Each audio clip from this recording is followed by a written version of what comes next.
জীবনে কি করলাম আর কি পাইলাম রে ভাই বলে।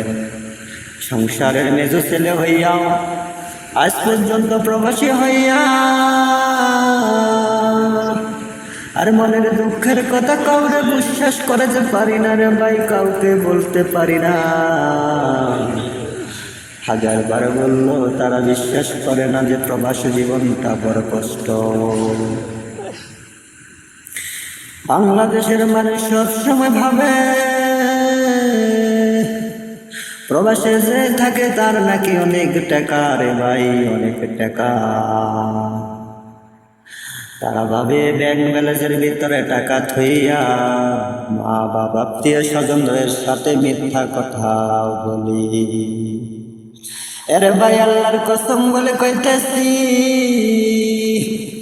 বুকে হাত দিয়া কইতেছি রে ভাই, ব্যাংকে একটা টাকাও নাই,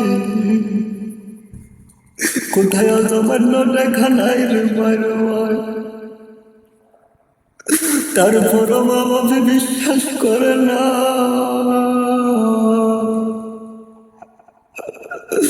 মা বলতেছে তোর কাছে টাকা আছে, বাবা কইতেছে তুই তোর বোর কাছে টাকা দিস, তোর শ্বশুর শাশুড়ির কথা শুনছ রে। কিভাবে বোঝামু একটা প্রবাসী এত হতভাগা হয়ে থাকে। সাগরের মাঝখানে যখন একটা নৌকা ডুবে যায়, তখন একটা মানুষ সাগরের মাঝখানে যেমন চটপট করে অসহায় হয়ে থাকে, তেমনি আমরা হইলাম একটা হতভাগা প্রবাসী।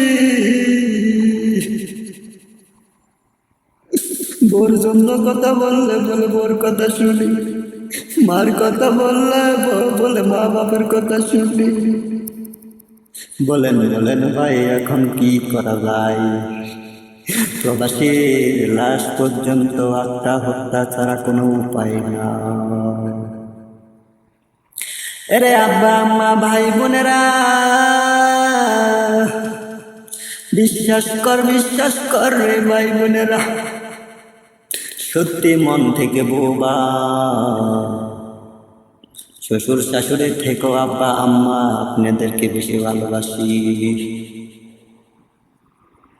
বিশ্বাস করেন মনে চায় জীবনে যা অর্থ আছে, রক্ত প্রাণী আছে, সব কিছু আপনাদের পায়ের নিচে ঢাইলা দিই, কিন্তু পারি না।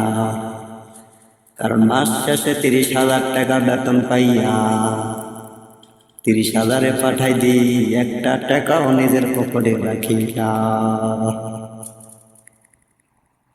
তারপরও ভাই বোন আব্বা আম্মা আপনাদের মন রক্ষা করতে পারি না। হতভাগা প্রবাসী হইয়াও আপনারা বুঝলেন না। কি করা যায় মাথায় ধরে না। রাত হইলে টেনশনে ঘুম আসে না, সকাল 6টা বাজে উঠে আবার ডিউটির জন্য প্রস্তুতি নিতে হয়। এভাবে 5টা বছর নয়, 6টা বছর নয়, 10টা বছর প্রবাসী কাটিয়ে দিলাম। আর পারলাম না, আর ধরতে রাখতে পারলাম না গো বাবা। এবার সিদ্ধান্ত করেছি আত্মহত্যা করবো। বাবা আম্মা বউ বাল বাচ্চা শ্বশুর শাশুড়ি আপনারা সবাই আমারে ক্ষমা করে দিয়ে। বিশ্বাস করেন